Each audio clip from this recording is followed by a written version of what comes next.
Thymus ना, उसके बाद कौन सा ग्लैंड बच गया है? Adrenal medulla.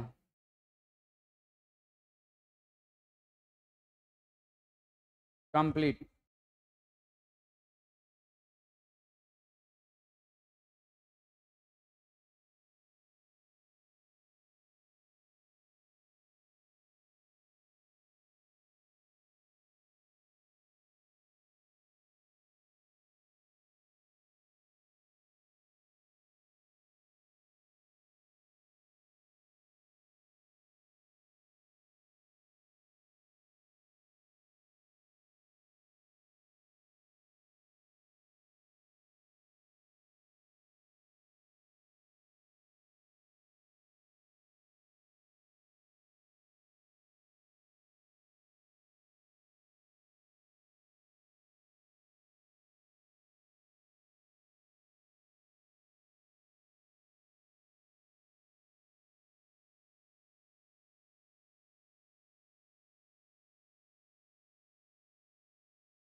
ये क्या है? किडनी है।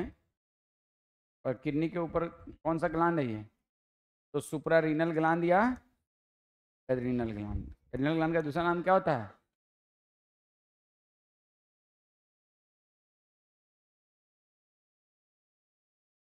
Supra renal gland. ये एक्चुअल में दो ग्लैंड का कॉम्बिनेशन है। कौन कौन सा? Adrenal cortex and medulla. में येलो कलर क्या है? एड्रिनल। और ये क्या है? बाहर वाले सारे क्या हैं? ये सब हैं। इन तीनों को कंबाइनली हम क्या कहेंगे? एड्रिनल। इसके 3 लेयर होते हैं, आप सबको मालूम है। जोना glomerulosa, zona फास्कुलाता and zona reticularis. कोई दिक्कत इसमें? किसी को कोई दिक्कत इस बात में? तो ये आप सबने पढ़ रखा है, इसके बारे में आप सबने पढ़ रखा है क्या? एड्रिनल कॉर्टेक्स के बारे में। एड्रिनल मेडुला एक्चुअल में है क्या? तो सुनो, हमारे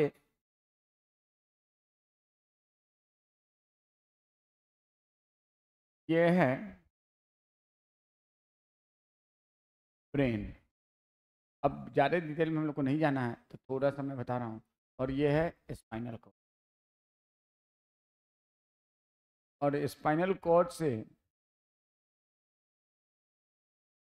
कुछ सिंपैथेटिक नर्व्स निकलते हैं। कौन से? Sympathetic nerves. बहुत ब्रीफ में हमने समझना है। ये सिंपैथेटिक नर्व्स यहाँ पे आके यहाँ ऐसे, ये क्या है? Sympathetic nerve. और ये है प्री गैंग्लियोनिक फाइबर। याद है कुछ? प्री गैंग्लियोनिक फाइबर बताया था? नहीं बताया था? बताया था सिंपैथेटिक में। देखो, आप समझो, चलो अभी मैं बताता हूँ। प्री गैंग्लियोनिक बना लो। और यहाँ से निकला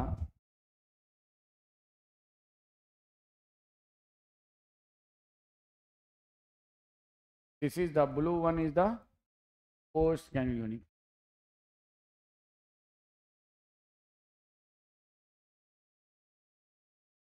बना लो, मैं भी बताता हूँ।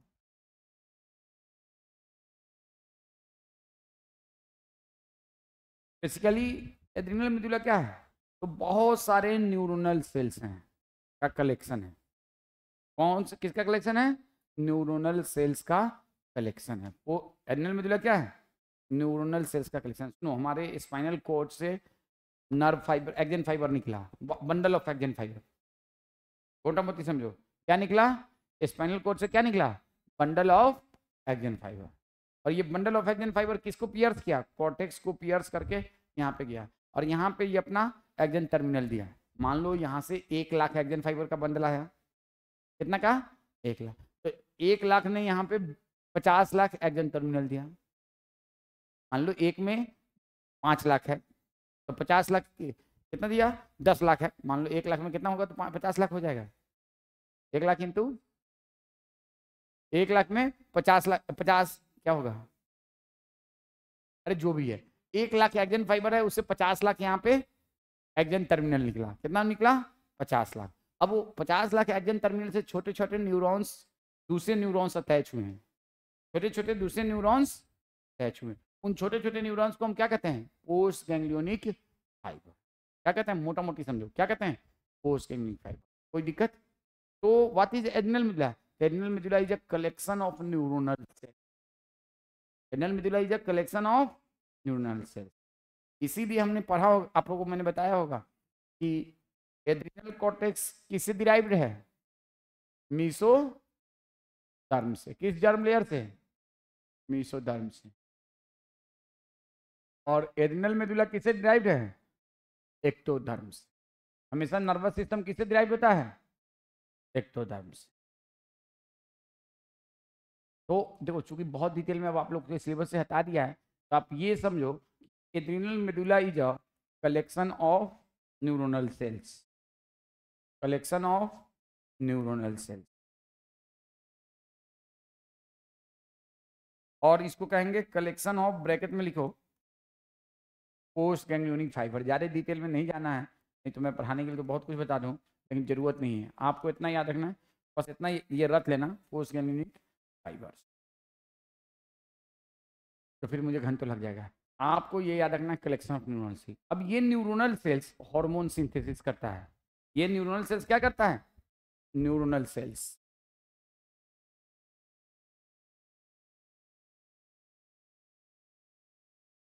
और ये न्यूरोनल सेल क्या सिंथेसिस करता है? हार्मोन सिंथेसिस करता है। क्या सिंथेसिस करता है? हार्मोन। कौन सा hormone?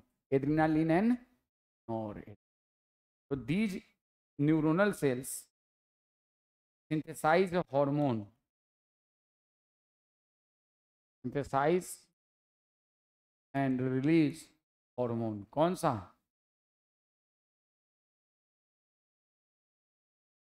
Adrenaline, noradrenaline.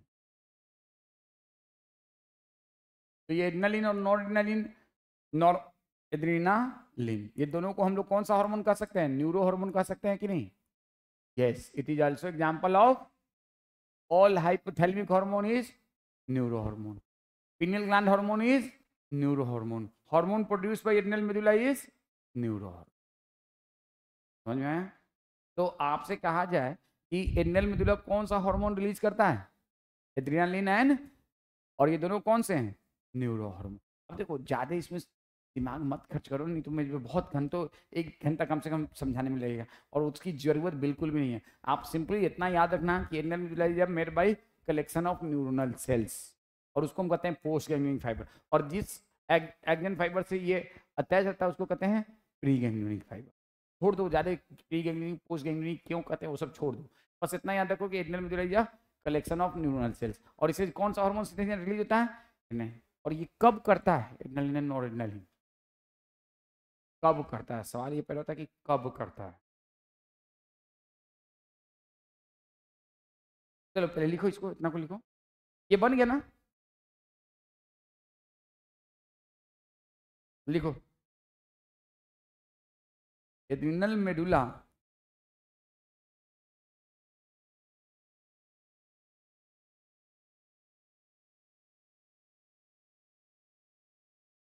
synthesize and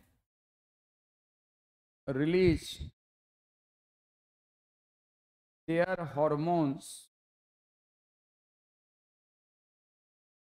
more in emergency condition. Normal condition में बहुत कम अमाउंट में।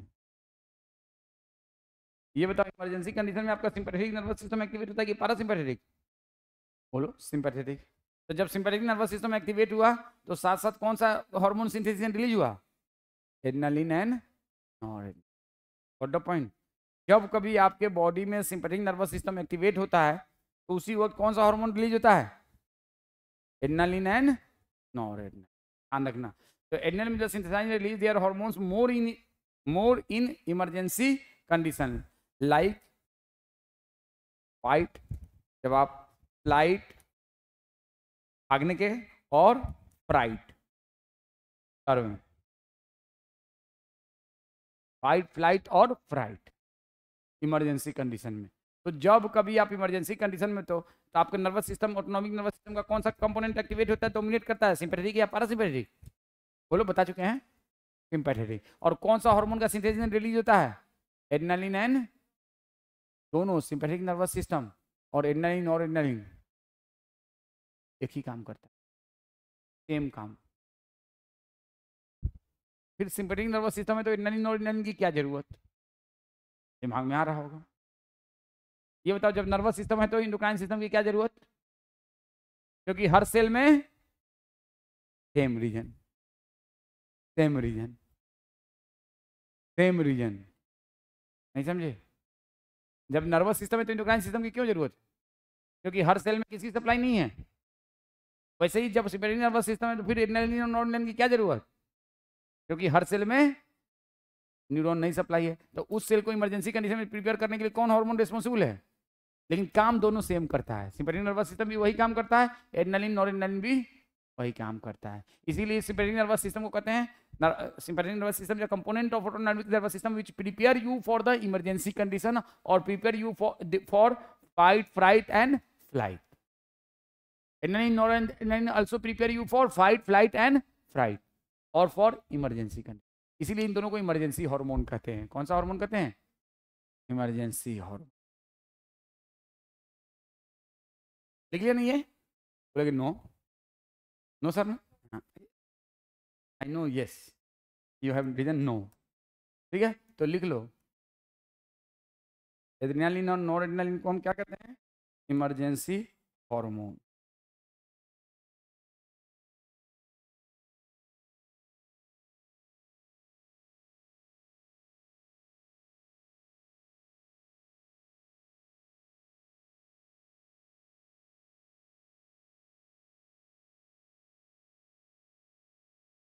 कौन सा हार्मोन कहते हैं? Emergency hormone. कौन सा हार्मोन कहते हैं? Emergency hormone. कौन सा हार्मोन कहते हैं बेटा? Emergency hormone. ध्यान रखना, कौन सा हार्मोन कहते हैं? इमरजेंसी। इसको भूलना मना है। It is known as which hormone? Emergency hormone. और जो काम एड्रेनल सिंपैथेटिक नर्वस सिस्टम करता है, सेम काम एड्रेनालिन और एड्रेनालिन करता है, और दोनों मिलके आपके बॉडी को प्रिपेयर करता है इमरजेंसी सिचुएशन में सरवाइव करने के लिए। लेकिन ये बताओ, कुछ ही सेल में तो नहीं सप्लाई है, कौन? Sympathetic nervous system. कुछ ही स्ट्रक्चर में तो नहीं सप्लाई, बाकी ऑलमोस्ट सारे स्ट्रक्चर में क्या सप्लाई है? Adrenal medulla, sympathetic nervous system. कितने भी, ये बताओ, ऑटोनॉमिक नर्वस सिस्टम का सप्लाई कहाँ पे है? ग्लांस में, इनवॉल्यूंटरी मसल्स में, स्मूथ एंड कार्डियक मसल में और ग्लांस में। लेकिन कुछ स्ट्रक्चर है ग्लांस या स्मूथ या कार्डियक मसल जहाँ पे एड्रेनालिन सिंपैथेटिक नर्वस सिस्टम में सप्लाई नहीं है, तो वहाँ पे किसे काम होता है? Adrenaline, noradrenaline. लेकिन ज्यादातर में सप्लाई है। तो अगर मान लो किसी के बॉडी में एड्रेनल मेडुला के अंदर कोई दिक्कत आ जाए, कैंसर हो जाए, ट्यूमर बन जाए, तो उस केस में अगर एड्रेनल मेडुला को निकाल के फेंक भी दोगे तो इंसान जिंदा रहेगा। क्यों रहेगा? क्योंकि आपके पास दो दो चीज है उसको संभालने के लिए। आपका पास किडनी कितना है? तो एक किडनी खराब हो गई तो दूसरा किडनी से काम चलता है कि नहीं? एक किडनी को निकाल के फेंक देते हैं, एक किडनी पे इंसान जिंदा रहता है। दिल कितना है? एक। अब दिल को निकाल के फेंक दो तो जिंदा रहोगे? जिंदा रहोगे? नहीं रहो। तो जिंदा रहने के लिए दिल जरूरी है, जिंदा रहने के लिए दोनों किडनी नहीं जरूरी है, एक से भी काम चल जाए। वैसे ही जिंदा रहने के लिए सिंपैथेटिक नर्वस सिस्टम वो तो आप निकाल नहीं सकते क्योंकि वो पूरे बॉडी में फैला हुआ है।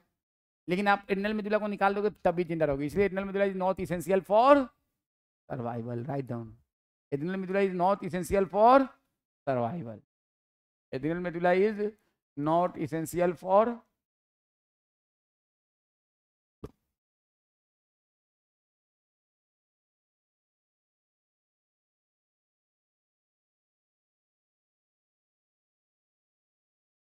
अब ये बताओ, किसी के, मान लो हमने एड्रेनल कॉर्टेक्स निकाल के फेंक दिया, तो क्या कोई जिंदा रह सकता है? नहीं। क्यों? क्योंकि एड्रेनल कॉर्टेक्स का काम कोई और करता है? नहीं करता है। और adrenal cortex is known as hormone produced by adrenal cortex, specially cortisol is life protecting hormone. तो अगर किसी का एड्रेनल कॉर्टेक्स निकाल दिए तो वो विद इन अ मिनट मर जाएगा। एड्रेनल मेडुला को अपने एड्रेनल कॉर्टेक्स को नहीं निकाल सकते हैं। Adrenal cortex is very much essential for survival, but adrenal medulla is not essential. तो कई बार ऐसा होता है ना कि एड्रेनल मेडुला में कैंसर हो जाता है, ये बहुत कॉमन है। उस कैंसर का नाम होता है फियोक्रोमोसाइटोमा, आपको बुक में नहीं है, जरूरत नहीं है लिखने का। लेकिन ये क्वेश्चन आता है कि क्या एड्रेनल मेडुला सर्वाइवल के लिए जरूरी है? नहीं है। क्यों? क्योंकि इसका फंक्शन कौन करता है? Sympathetic nervous system. तो उसी से काम चलेगा। जैसे 2 किडनी से आपका बढ़िया काम चलता है, लेकिन अगर मान लो किसी वजह से किडनी में खराबी आ गई है, बहुत उसमें इन्फेक्शन लग गया, बहुत खराब हो गया, तो एक जो अच्छा किडनी है उसको छोड़ दो, खराब किडनी को निकाल के बाहर फेंक दो। हमारे छोटे दादा जो थे वो सिर्फ एक किडनी पे 20 साल जिंदा रहे हैं, ओनली ओवर ऑफ 1 किडनी। ठीक है ना, एक किडनी उनकी खराब हो गई थी और सिर्फ एक किडनी पे वो 20 साल जिंदा रहे हैं। समझ रहे हो बात को? तो बिना एक किडनी पे आप बहुत लंबे टाइम तक जिंदा रह सकते हैं, क्योंकि दोनों किडनी, अगर एक किडनी निकाल लेता है तो एक ही किडनी दोनों किडनी का काम ले लेता है, उसका साइज लार्ज हो जाता है और वो दोनों किडनी का काम ले लेता है। वैसे ही किसी का एड्रेनल मेडुला निकाल दिया जाए तो सिंपैथेटिक नर्वस सिस्टम ज़्यादा एक्सटेंसिव तरीके से काम करता है और वो इंसान जिंदा रहता है। अब सिंपैथेटिक नर्वस सिस्टम का काम क्या है बता चुके हैं, function of sympathetic nervous system बताया कि नहीं? सिंपैथेटिक और पैरासिम्पैथेटिक नर्वस सिस्टम का फंक्शन बताया कि नहीं है? देखो बताया होगा, तो देखो, खोलो खोलो और बोलो, खोलो और बोलो, खोलो और बोलो।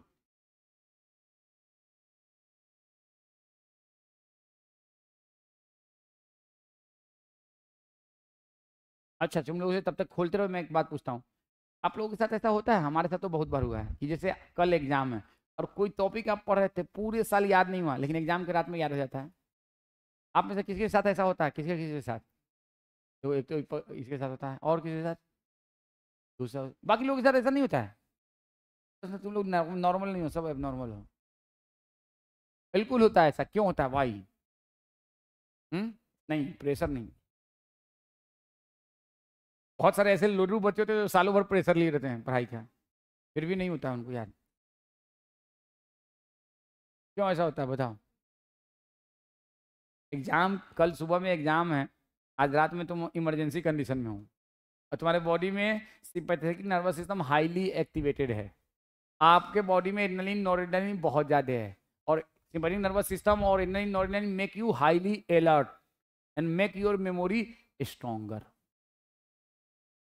तो जब भी आप सिंपैथेटिक कंडीशन में होते हो ना, आपके सामने किसी का बहुत भयंकर एक्सीडेंट होता है और आपके सामने हो रहा है, क्या आप उस एक्सीडेंट को भूल पाओगे? नहीं। क्यों? उस वक्त आपका sympathetic nervous system highly activated है, तो वो आपके मेमोरी को बहुत शार्प और स्ट्रांग बनाता है। समझ रहे हैं बात को? Sympathetic nervous system make you more alert and highly memorisable person, तो इसलिए आप बहुत आसानी से याद कर लेते हो एग्जाम के रात में। ऐसा तो मेरे साथ बहुत हुआ है। पूरे साल तुम लोग भी जाओगे मेडिकल कॉलेज में तो पूरे साल एनाटॉमी नहीं समझ में आएगा फर्स्ट ईयर में, एग्जाम के रात में सब अपने आप याद हो जाएगा। फार्माकोलॉजी सेकेंड ईयर में पूरे साल नहीं समझ में आएगा, एग्जाम के रात में सब अपने आप याद हो जाएगा। क्यों? कि अब कल तो भाई कोई ऑप्शन नहीं है, कल तो याद किस तरह से उसको जाके, भले परसों भूल जाओगे, तो उस वक्त आपका नर्वस सिस्टम हाईली अलर्ट हो जाता है, आपकी मेमोरी उस वक्त स्ट्रॉन्गर होती है, भले वो शॉर्ट टर्म की मेमोरी होती है लेकिन वो रहती है। समझ में आया बात? अब बताओ क्या क्या फंक्शन है सिंपैथेटिक नर्वस सिस्टम का? बोलो बोलो, सिंपैथेटिक नर्वस सिस्टम का कोई भी बोलो। हाँ, जो जो काम सिंपैथेटिक नर्वस सिस्टम का सब काम है, क्या क्या है बताओ? बोलो, पहला फंक्शन बोलो। हाँ, क्या? डाइजेशन। हाँ, डाइजेशन डिक्रीज ये भी करता है, और हार्ट बीट बढ़ाता है, ये भी बढ़ाता है, और तो ये भी करता है, पुपिल को डायलेट ये भी करता है, और हाँ, पाइलोटेक्शन मतलब बाल खड़ा होना, ये भी करता है।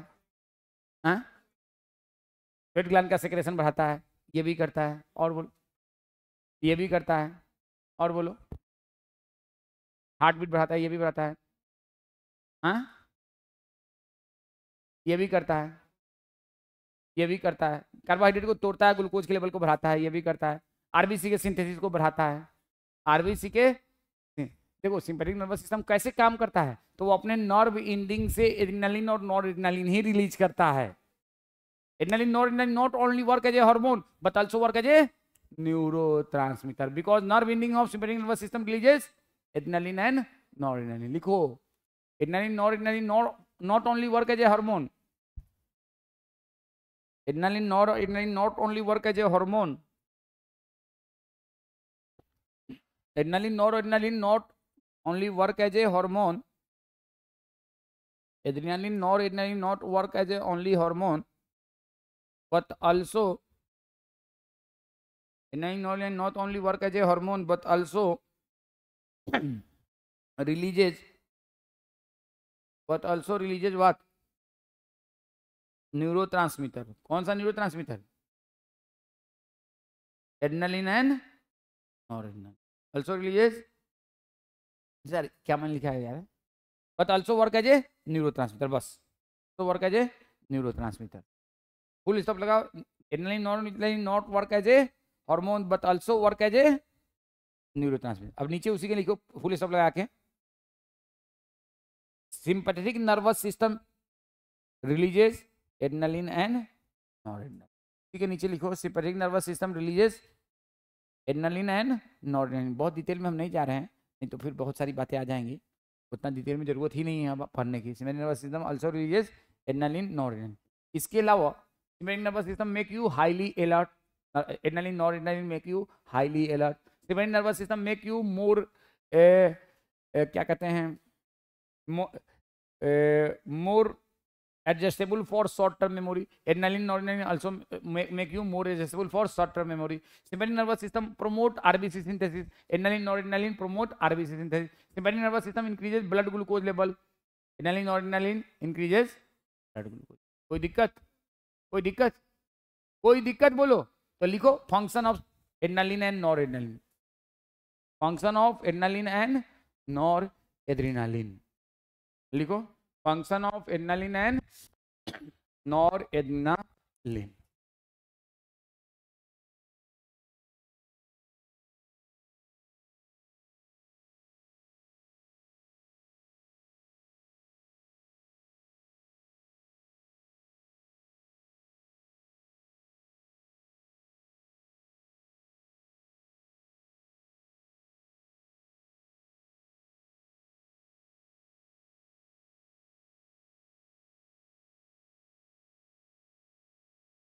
एड्रेनालिन, नॉरएड्रेनालिन नहीं, बिल्कुल नहीं. एड्रेनालिन, नॉरएड्रेनालिन को एपिनेफ्रिन, नॉरएपिनेफ्रिन भी कहते हैं. ये सब आपको मालूम होगा, नहीं मालूम है तो लिख लेना. और epinephrine and noradrenaline, these are commonly called as catecholamines. इन दोनों को लिख लो. क्यों कहते हैं अभी बताता हूँ. आप लोग केमिस्ट्री में इसका रीजन पढ़ोगे, मैं बता देता हूँ. Adrenaline and noradrenaline combinedly known as epinephrine.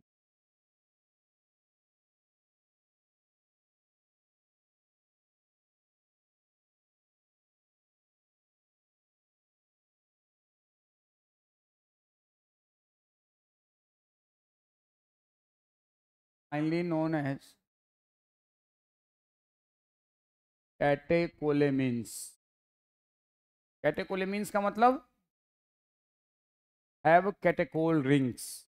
Chemistry में पढ़ोगे कैटेकोल रिंग. इनके पास कौन सा रिंग होता है? Catechol ring. और उसमें अमाइन ग्रुप अटैच होता है. केमिस्ट्री में, ऑर्गेनिक केमिस्ट्री में पढ़ाया जाएगा कैटेकोल रिंग. ऑर्गेनिक केमिस्ट्री में पढ़ाया जाएगा कैटेकोल रिंग, और उसमें अमाइन ग्रुप अटैच हो जाता है, तो उसको क्या कहते हैं? कैटेकोलेमिन. एड्रेनालिन और नॉरएड्रेनालिन में दोनों में कैटेकोल रिंग होता है. And noradrenaline are rapidly secreted in response to stress of any kind during emergency situation and are called emergency hormone or hormone of fight, flight or fright. These hormone increases alertness, pupillary dilation, piloerection, sweating, both increases heart rate, strength of heart contraction, rate of respiration. Catecholamine also stimulates breakdown of glycogen resulting in increased concentration. In addition, they also stimulate breakdown of lipid and protein. ये सब sympathetic nervous system, ये सब करता है sympathetic nervous. तो आपसे मैं लिख दूं adrenaline plus noradrenaline all function of sympathetic.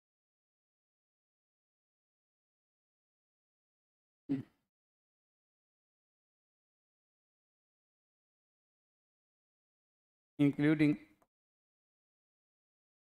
alertness,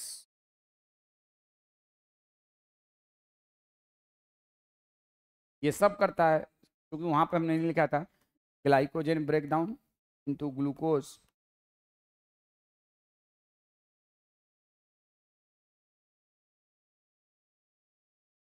proteolysis, lipolysis.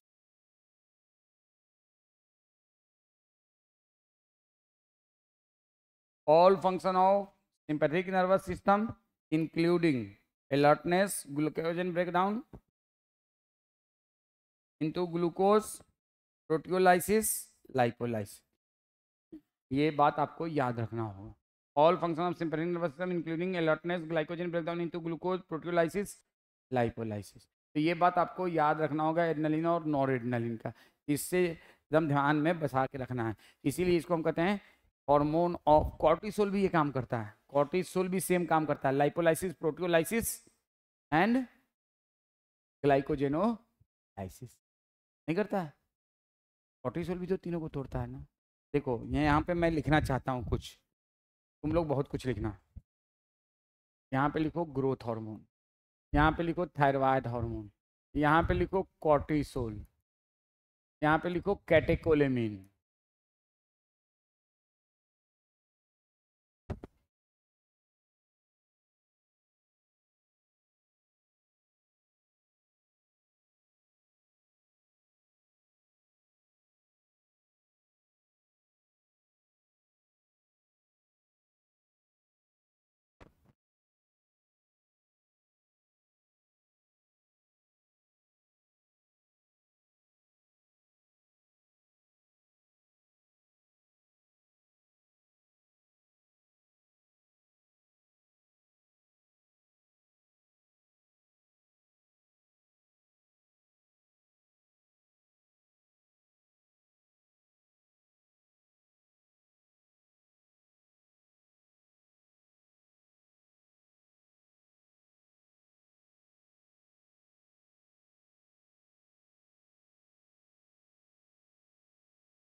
अब टिक मारो किसमें क्या होगा, बोलो.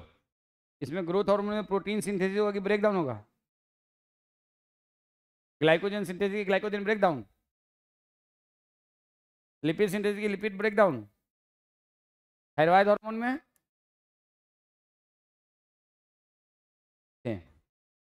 कॉर्टिसोल,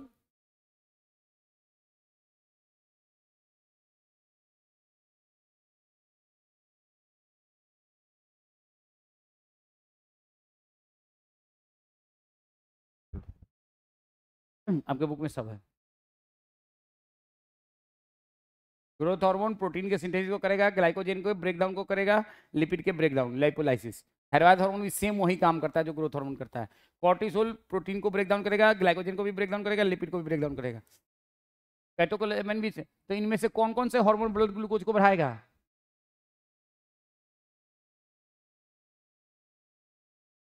कौन कौन सा हार्मोन ब्लड ग्लूकोज को बढ़ाएगा? सारे सारे. All of these also promote, all of these also promote lipolysis, sorry, gluconeogenesis. All of these also promote, all of these hormone also promote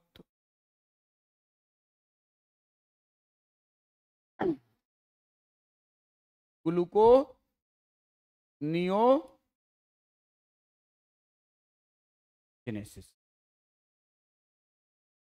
लिखो भाई, लिख लिया? ये भी बात लिख लो. All of these hormone also promote gluconeogenesis. ये बताओ, आपके एनसीईआरटी में लिखा है thyroid hormone increases RBC production, cortisol also increases RBC production.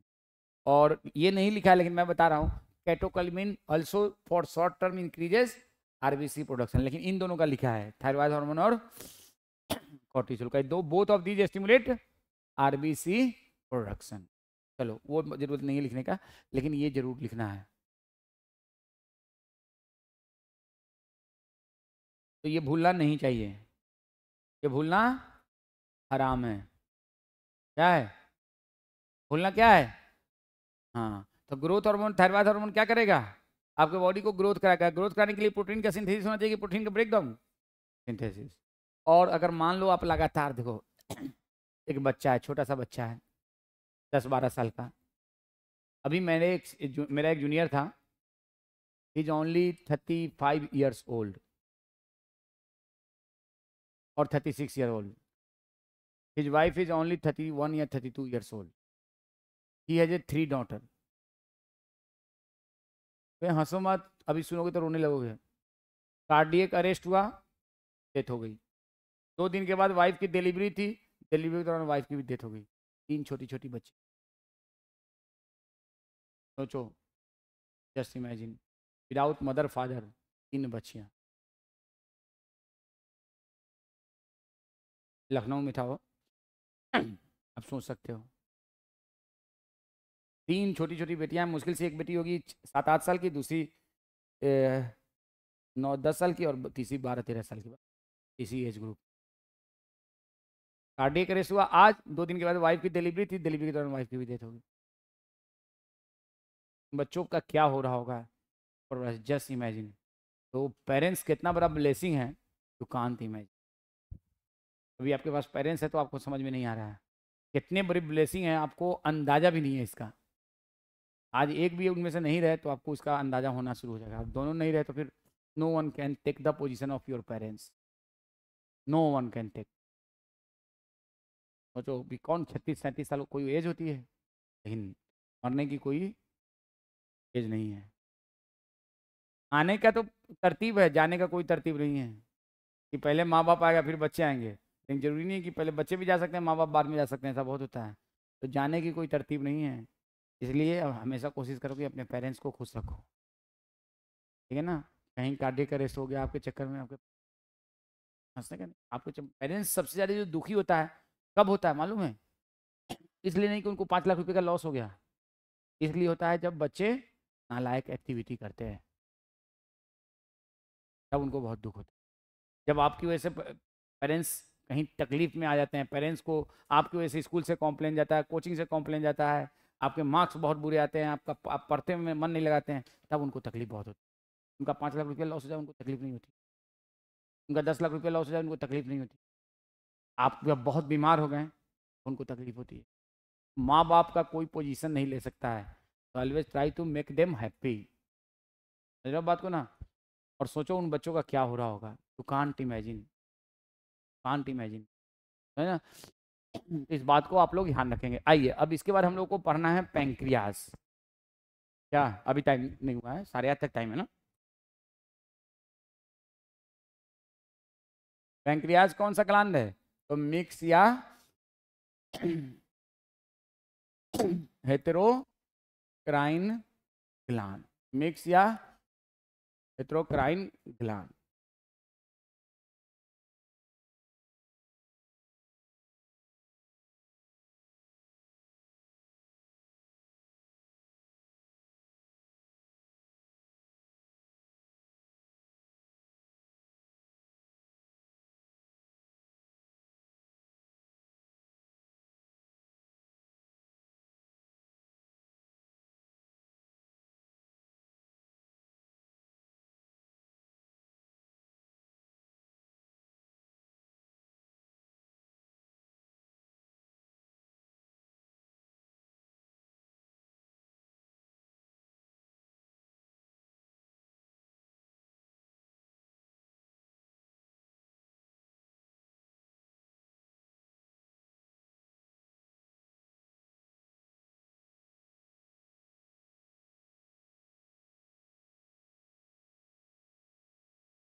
है पैंक्रियाज। इस पैंक्रियाज में ऐसे वाइट वाइट जहां जहां ये है ना, सब जगह होगा। उसके अलावा इसी में कहीं कहीं छोटा छोटा प्यारा प्यारा ऐसे छोटा छोटा,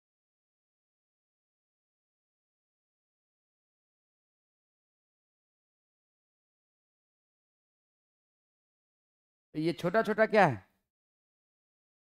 और ऐसे व्हाइट वाले बहुत प्यारे हैं। तो मैक्सिमम एरिया को कौन ऑक्युपाई किया हुआ है, ये व्हाइट वाला।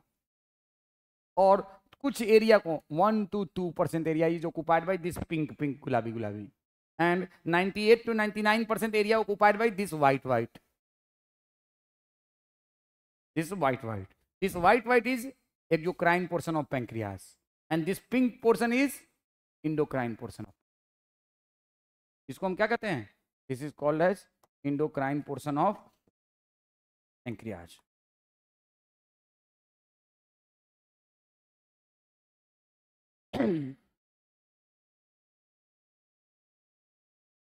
and this is the exocrine portion of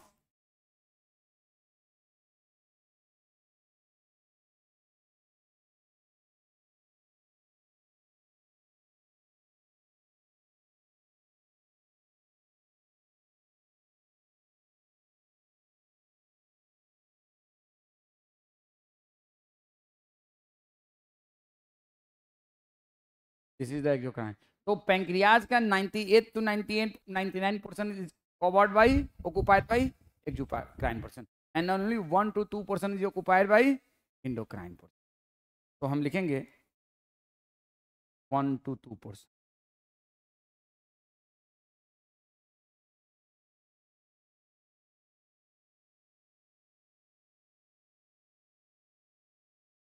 अब बताओ,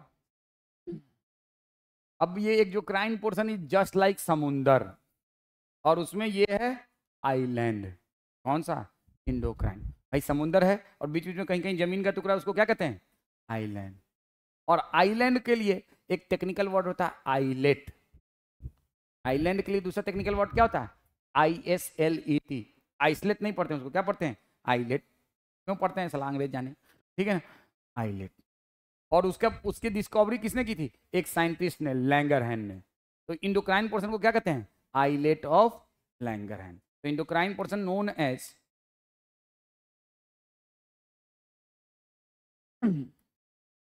आइलेट ऑफ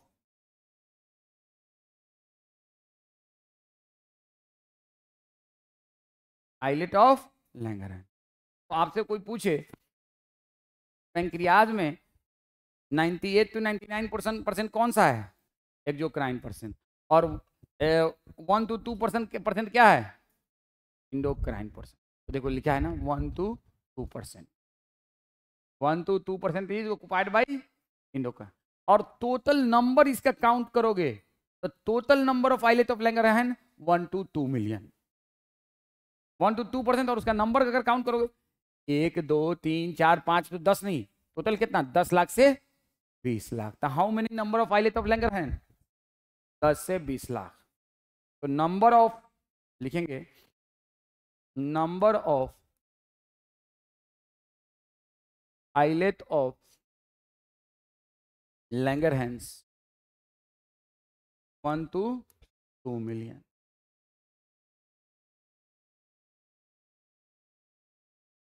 दस से 20 lakh.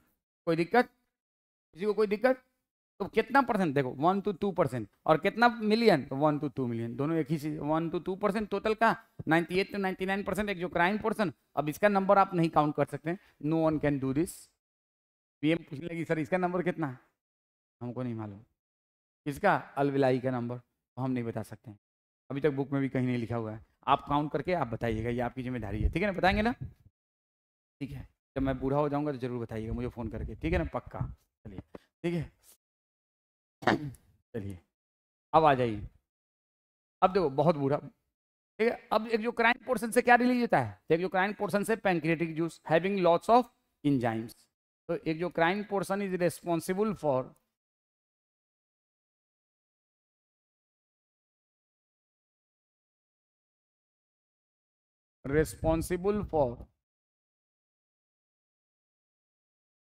synthesis of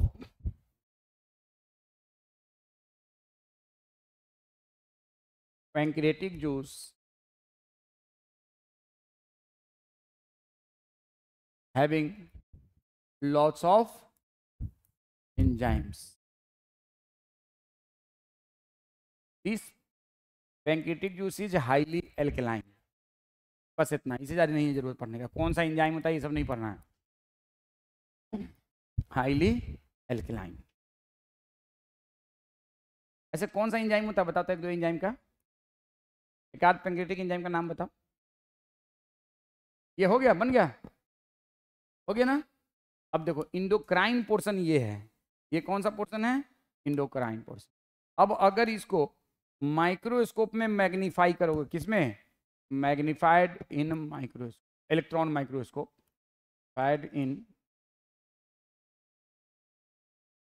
electron microscope, तो आपको क्या दिखेगा, आपको दिखेगा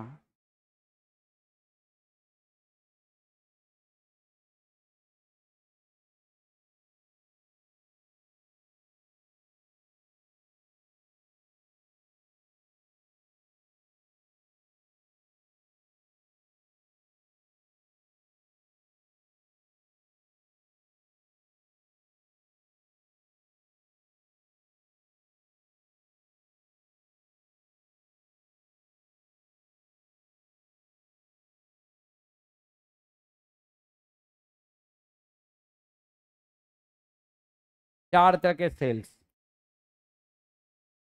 बीटा सेल्स,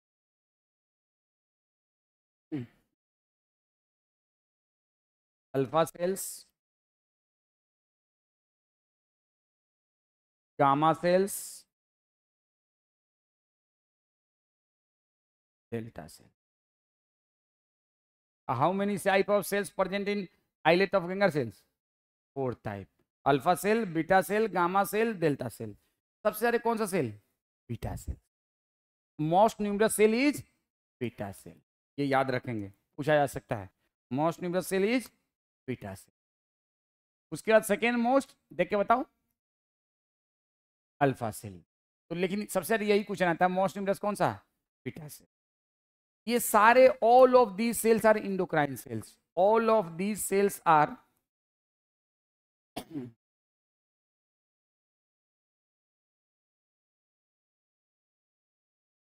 इंडोक्राइन सेल। ये सारे के सारे कौन से सेल्स हैं, इंडोक्राइन सेल्स। अब अल्फा सेल से कौन सा हार्मोन, बोलो, ग्लूकागोन। बीटा सेल से कौन सा हार्मोन, इंसुलिन। गामा सेल से, डेल्टा सेल से बताओ, somatostatin. Growth hormone, inhibitory hormone का दूसरा नाम क्या है, और यहां से भी रिलीज होता है सोमैटोस्टैटिन। सोमैटो सेम, बिल्कुल सेम स्ट्रक्चर होता है, जो ग्रोथ हार्मोन इनहिबिटरी हार्मोन का स्ट्रक्चर है, सेम वही चीज है यहां से। और गामा सेल से पैंक्रियाटिक पॉलीपेप्टाइड। हालांकि एनसीईआरटी में इन दोनों के बारे में शायद नहीं है, एनसीईआरटी में सिर्फ अल्फा और बीटा सेल की बात किया है, लेकिन आपको ये याद रखना है क्योंकि ये पूछ दिया जाता है। तो आपसे पूछा जाए कि पैंक्रियास से कौन सा हार्मोन रिलीज होता है जो हमारे हाइपोथैलेमस से भी होता है, somatostatin. Somatostatin other name of growth hormone inhibiting hormone, NCERT में भी दिया हुआ है। आप अगर आपको याद नहीं हो तो मैं लिख देता हूँ नोट करके, THIH का अदर नेम सोमैटोस्टैटिन। अब ये चारों के चारों हार्मोन क्या हैं, पेप्टाइड और प्रोटीनेशियस।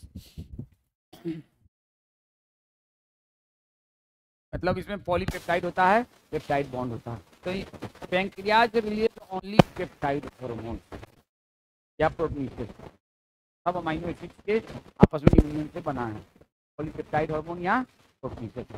तो आपसे पूछा जाए कि पैंक्रियाज के अंदर आइलेट ऑफ लैंगरहैंस पर कितने तरह के सेल हैं, 4। उसमें मोस्ट इंपॉर्टेंट सेल कौन सा है, beta cell. And beta cell is a source of, and alpha cell is a source of glucagon. Delta cell is a source of, and gamma cell is source of, कोई दिक्कत याद? और ये सारे के सारे हार्मोन क्या हैं? पीसीएस या पेप्टाइड, पॉलीपेप्टाइड या पेप्टाइड को, कोई दिक्कत? अब देखो, अब आपका जो पैंक्रियाज है वो किस कंडीशन में ग्लूकागोन रिलीज करेगा, किस कंडीशन में इंसुलिन, तो आपको एक हेडिंग देना है। ये बंद हो गया ना, ऑलवेज निगेटिव।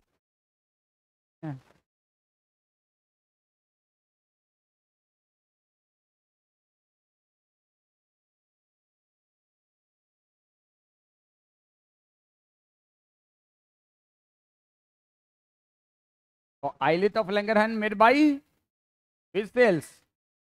Endocrine cells. आपसे ये भी पूछा जा सकता है, islet of Langerhans made by endocrine cell.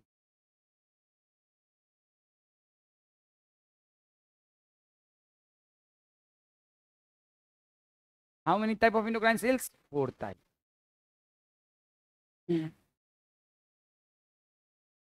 Heading देंगे इसके बाद, हेडिंग क्यों नहीं?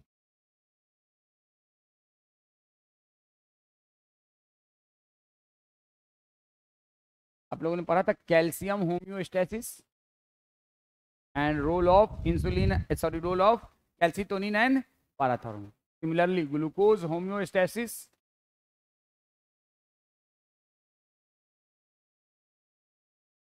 and the role of insulin and glucagon, यही हेडिंग देंगे। ये दोनों प्रिंसिपल हार्मोन है ग्लूकोज होम्योस्टेसिस के लिए। पहला क्वेश्चन यही इसी हेडिंग से आपके सोल्व हो जाएगा। Principal hormone for glucose homeostasis in your body, मतलब ग्लूकोज के एक मिनिमम लेवल को, एक बेसिक लेवल को मेंटेन रखने के लिए कौन सा हार्मोन मेनली रिस्पॉन्सिबल है?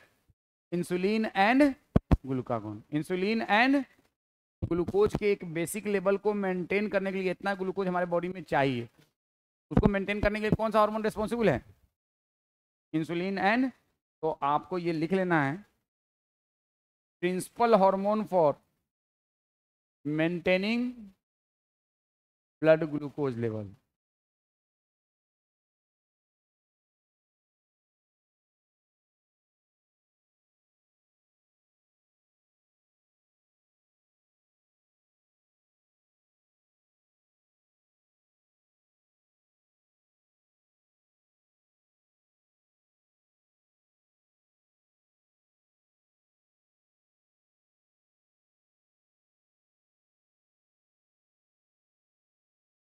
Glucagon, glucagon.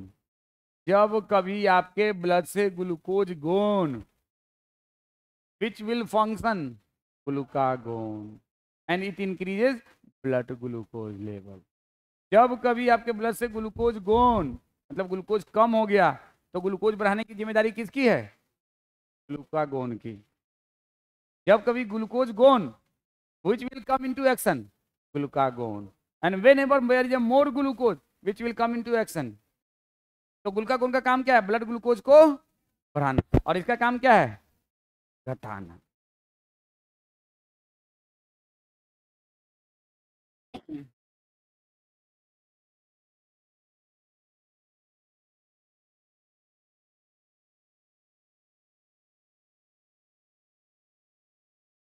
जब कभी आपके ब्लड में lowering of blood glucose stimulate which production? Lowering of blood glucose stimulate किसका प्रोडक्शन? मान लो किसी वजह से मेरे ब्लड में ग्लूकोज की कमी हो गई, तो कौन सा हार्मोन हमारे बॉडी में जा रहा है, सिंथेसिस रिलीज होगा? ग्लूकोज। और ये क्या करेगा? Promote blood glucose level, increase blood glucose level. इसीलिए ग्लूकागोन को क्या कहते हैं? जो ग्लूकोज के लेवल को बढ़ाए उसको क्या कहेंगे? ग्लूकोज बढ़ाइंग हार्मोन। क्या कहेंगे? ग्लूकोज बढ़ाइंग हार्मोन। इसको क्या कहेंगे? ग्लूकोज बढ़ाइंग बढ़ाइंग हार्मोन। और अंग्रेजी में इसी को कहेंगे hyper glycaemic hormone. Hyper glycaemic hormone. तो आपसे कोई पूछे कि हाइपर ग्लाइसेमिक हार्मोन कौन सा है? ग्लूकागोन, क्योंकि ये ग्लूकोज को बढ़ाता है, और ये ग्लूकोज घटाइंग हार्मोन। नहीं, ऐसे याद रहेगा, ये घटाइंग hormone, hypoglycaemic hormone.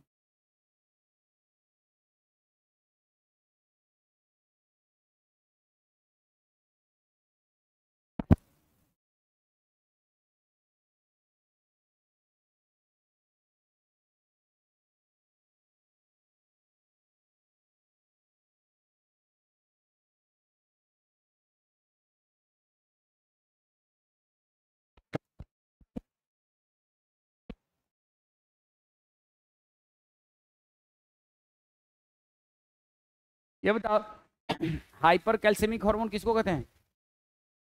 Glucagon. Hyper calcaemic hormone parathormone, क्योंकि वो कैल्शियम के लेवल को बढ़ाता है। और हाइपोकैल्सियमिक हार्मोन किसको कहते हैं? उसी तरह से हाइपर ग्लाइसेमिक हार्मोन किसको कहेंगे? बिकॉज ग्लाइसेमिया, अमिया, जहां भी रहेगा मतलब खून से रिलेटेड। ग्लाइसेमिया, ग्लूकोज खून में बढ़ गया। हाइपर ग्लाइसेमिया, ग्लूकोज खून में बढ़ गया। हाइपोग्लाइसेमिया, ग्लूकोज खून में। तो हाइपर ग्लाइसेमिक हार्मोन कौन सा कहलाएगा? ग्लूकागोन। जब ग्लूकोज जा चुका है तो हाइपर ग्लाइसेमिक हार्मोन कम एक्शन में आएगा और आपके ब्लड के ग्लूकोज को बढ़ाएगा। और जब कभी ब्लड में ऑलरेडी ग्लूकोज बढ़ा हुआ है तो कौन सा हार्मोन ब्लड में नॉर्मलाइज करेगा ग्लूकोज को? इंसुलिन। समझ में आया? तो आज का आपकी ड्यूटी क्या है? Hyper calcaemic hormone, hyper calcaemic hormone, अरे हाइपर ग्लाइसेमिक हार्मोन, सामने लिखा हुआ बोल रही है इंसुलिन। हाइपर ग्लाइसेमिक हार्मोन और hypoglycaemic hormone, hyper glycaemic hormone और hypoglycaemic hormone, hyper calcaemic hormone, hypocalcaemic hormone. याद होना चाहिए। एक इंसान के ब्लड में, एक इंसान के ब्लड में क्या है? ग्लूकोज क्या है? कम है। तो उस इंसान के खून में, ब्लड में ग्लूकोज कम है तो उस इंसान के खून में कौन सा हार्मोन का प्रोडक्शन बढ़ जाएगा? ब्लड और खून दो अलग अलग टर्म है। नहीं समझे? वहां मत देखो, मेरी तरफ देखो प्लीज। एक इंसान के ब्लड में किसी भी वजह से ग्लूकोज कम है तो उसके खून में कौन सा हार्मोन ज्यादा देखा जाएगा? और एक इंसान के ब्लड में ग्लूकोज कम है तो उसके खून में क्या देखा जाएगा? उनका कौन? एक बार ब्लड था, दूसरा बार खून है। क्या है यार, हमेशा तो गुलका कौन ही। अब सुनो,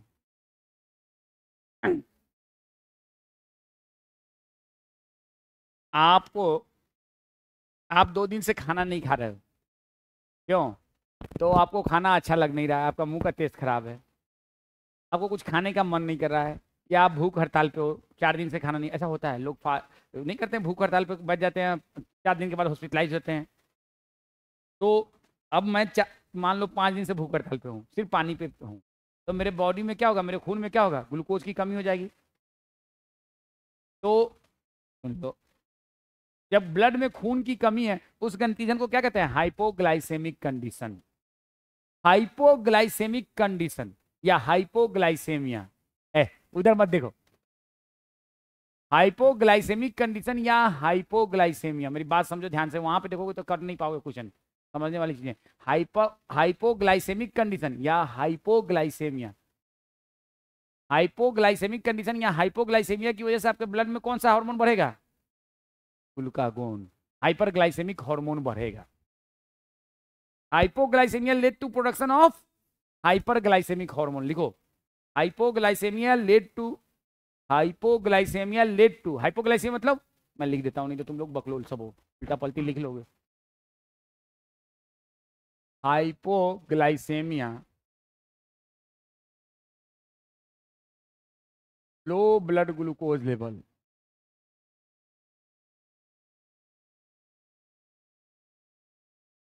is stimulus for production of what? बोलो बोलो भाई। Hyper glycaemic hormone. और हाइपर ग्लाइसेमिक हार्मोन कौन सा है? हम्म हम्म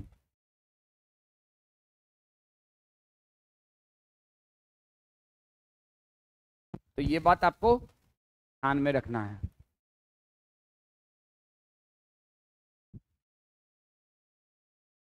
इसका उल्टा लिख लो खुद से, लिखो, खाली मुंह मत हिलाओ, लिखो इसके नीचे हाइपर ग्लाइसेमिया, आगे लिखो खुद से, मैं नहीं लिखूंगा, खुद से लिखो hyperglycaemia, more blood glucose level is stimulus for production of hypoglycaemic hormone. Hypoglycaemic hormone कौन सा होता है?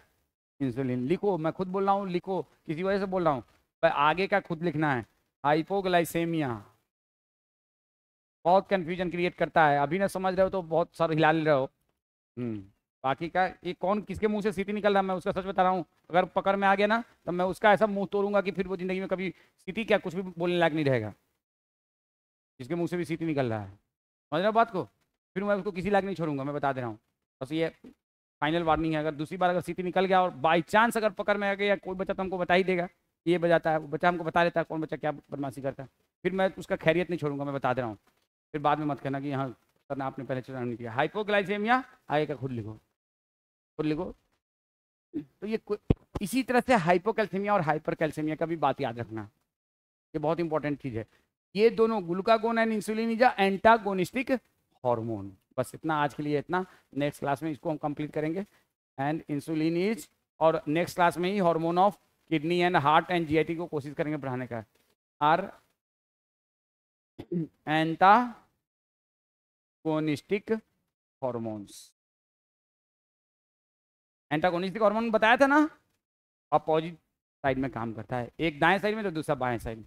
क्या काम करता है नेक्स्ट क्लास में, क्या क्या काम करता है, एक तो ब्लड ग्लूकोज बढ़ाता है या ब्लड ग्लूकोज कम करता है, उसके अलावा और क्या काम करता है नेक्स्ट क्लास में।